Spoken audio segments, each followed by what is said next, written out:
Hello gamers, and welcome to another edition of Through Gamer Goggles Figure Forge. That's gamer-goggles.com. Tonight we're going to take a look at two of the miniatures from the Heavy Gear Blitz two-player starter.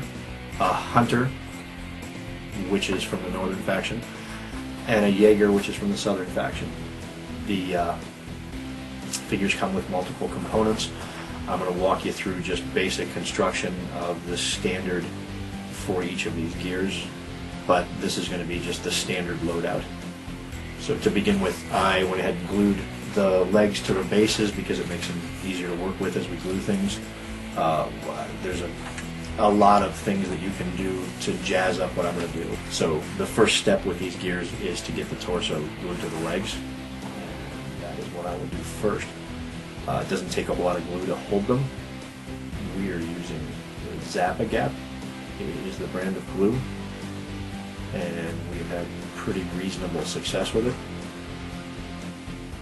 So, and it really is, it's got a nice big ball joint. They're very posable, but the torso just pops right on top of the hip joint. So having done that, and I'll let that set up for a minute or two while I take a quick look at the other pieces. The gears are all run by internal combustion engines, which are contained in their backpacks. So each of the gears will have some sort of backpack. They vary based on the gear, but with the standard one, the standard for the North and the South, the engines in-game are produced at the same factories, so they are identical. The same with the rocket pods. The same with the light autocannons that come with them, combat knives, or the close combat weapon of choice.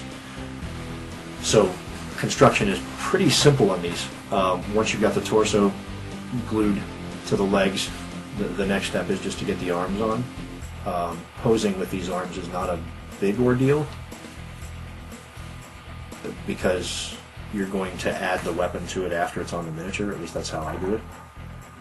So again, it's a very simple pin joint. Of course, now that I've said that, I can't see it. The pins fit nice and tight, so you're not fighting to get the arms to stay in place while the glue dries at all. Although I'm going to manage to get glue on every single part of my body, I think, before this is over. That's a standard for me when I'm building figures. If you were going to magnetize these gears, the only thing that is worth magnetizing, in my opinion anyway, would be the rocket pods that go on the shoulder and the gun, because the guns can be swapped based on the configuration that you choose for the individual game that you're playing. So that would be beneficial down the road. The rocket pods, the only reason really to magnetize those on the standard gears, general purpose gears, I guess is what I should be saying, would be because there is an option in some of the armies to buy what they call a stripped down version of the Hunter, or a stripped down Jager, and the biggest thing that they lose is the rocket pod. It's the most obvious, the most noticeable. I think for the purposes of time, I am going to use a little bit of accelerator to make these joints stick. Again, we're using Zip Kicker, which I believe is made by the same people that Jager is.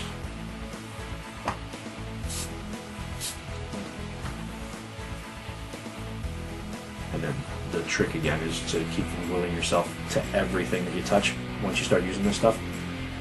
But I am quickly going to pop these other two arms on and see if we can't get to some of the more fun bits.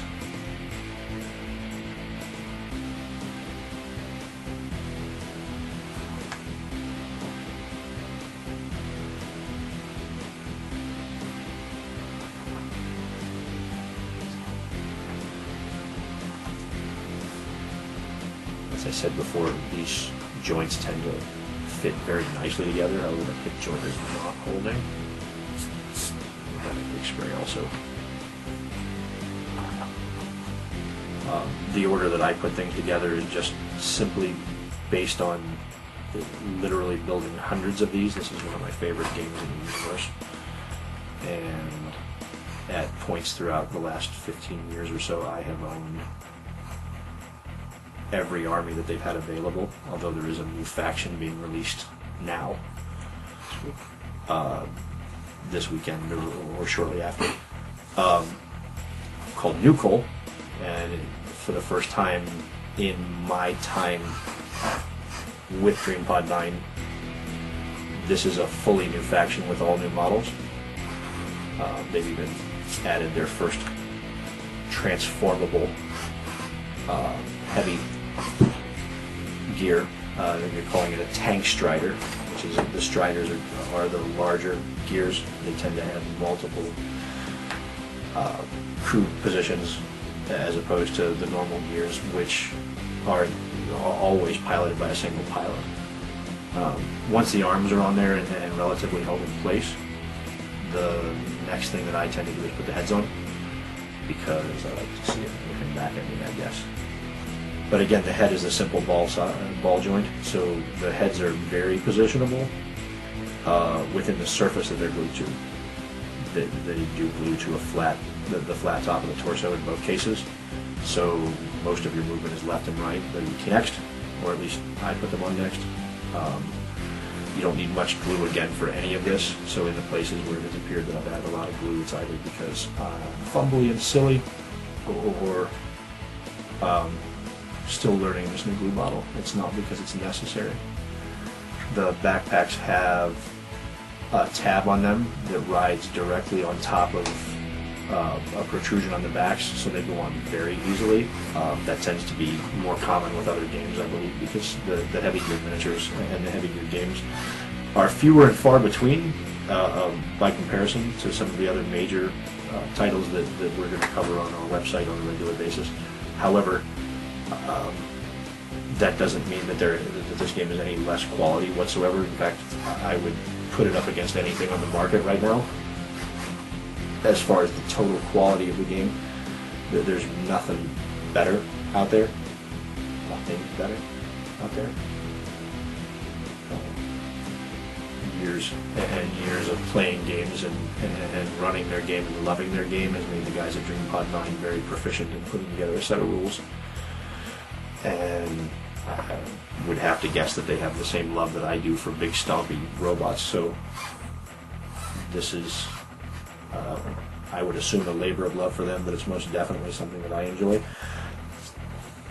Can't imagine showing up to a convention without my stuff. The rocket pods, as they go on, which I just put the first one on, fit onto a tiny pin on either the right or left shoulder. In the case of both of them, you have the choice. To the left for a right-handed shooter and to the right for a left-handed shooter. That's just how I do things. Again, this is a very wonderful and snug fit for those, so just a little dab of glue, and you kind of twist them down onto the pin because the pin fits the socket perfectly. So there we have them together without their weapons. At this point would be where you would make your choices as far as armament. We should have a photo going up here right now to show you some of the other options, some of the heavier options. But for the sake of us, or in the case of a standard hunter or Jager, their standard weapon is a light autocannon, which looks like this, and then it comes off of the sprue. And the first thing that you need to do to make them mount properly is go ahead and nip off the handle, because the way the fists are built for this, it's to look like they're already gripping the handle. So a quick cut with the nippers, assuming that's how you want to mount them, and just a touch of filing just to flatten things out, will make them fit perfectly onto the fist. And the way that they line up onto the miniatures, the stock of the weapon actually rests across the forearm, so it's very easy to get a good positive connect. I don't know if I'm showing this as clearly as I should be, but it's a very nice fit. Their stuff is very well put on, and substantially better now than even some of the stuff I think I had when I was first starting out. Doesn't need very much glue, so don't do what I just did. And you're free to be laughing at me at home right now, because I've said that 2 or 3 times and then I turned around and we're going to have a bottle of glue on this poor guy. Don't be afraid to wipe it all off and start fresh. And to make this go the way it needs to really quickly, there's just a little bit of accelerator thing. But it really is just a matter of placing it so that the gun rests across the forearm and the fist lines up with the handle. There we go, sorry. And that is generally where I leave mine. They come with these little daggers, vibro knives, which is supposed to be their standard issue combat, close combat weapon. I don't tend to model mine with them because I tend to run away from close combat, but that's entirely a player's choice. It's got everything to the play style. With Heavy Gear Arena, which we will be building some models for that in another video not too far into the future. You will definitely want the close combat weapons, but there's a much larger variety to choose from, I believe, in Arena, or at least a much larger reason to choose something other than a standard vibro knife.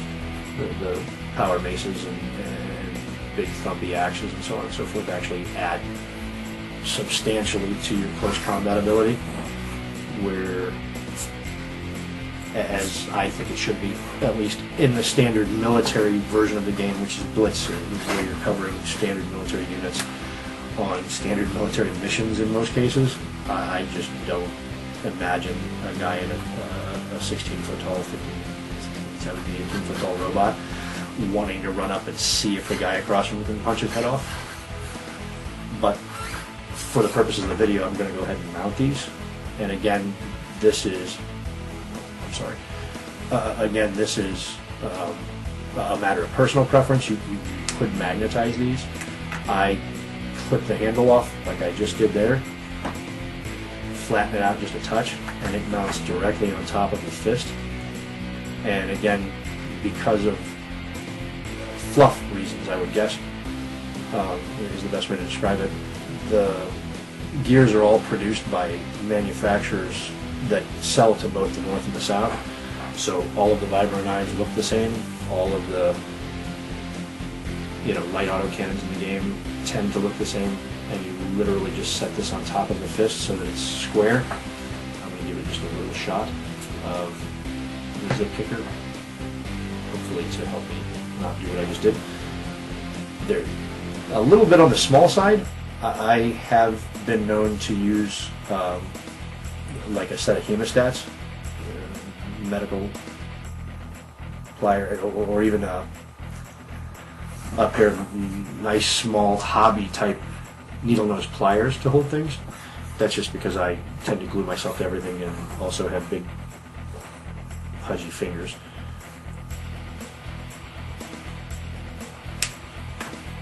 But again, the same process. I've nipped off the handle, just a little dab of glue, because there's not a whole big contact point to this. If I were working on my own stuff, I might even consider a quick little pin for this. I have a tendency to pin everything though. Pin the entire arm with plastics, even though it's entirely not necessary. Just because I feel better that way. I have a son, and he has friends, and they tend to throw my things. The obvious outcome of that is bits laying all over the inside of my box that upset me, and that's not what I want. But so there we have it. I know it was difficult to see some of the things that I was doing up close, but you have a Hunter, just a standard general purpose gear for the North. You have a Jager, which is the standard general purpose gear for the South. They are, you get 3 of each of them, I'm sorry, but I appreciate you taking a few minutes to look at my video. Thank you again from Through Gamer Goggles, gamer-goggles.com. Come see us soon.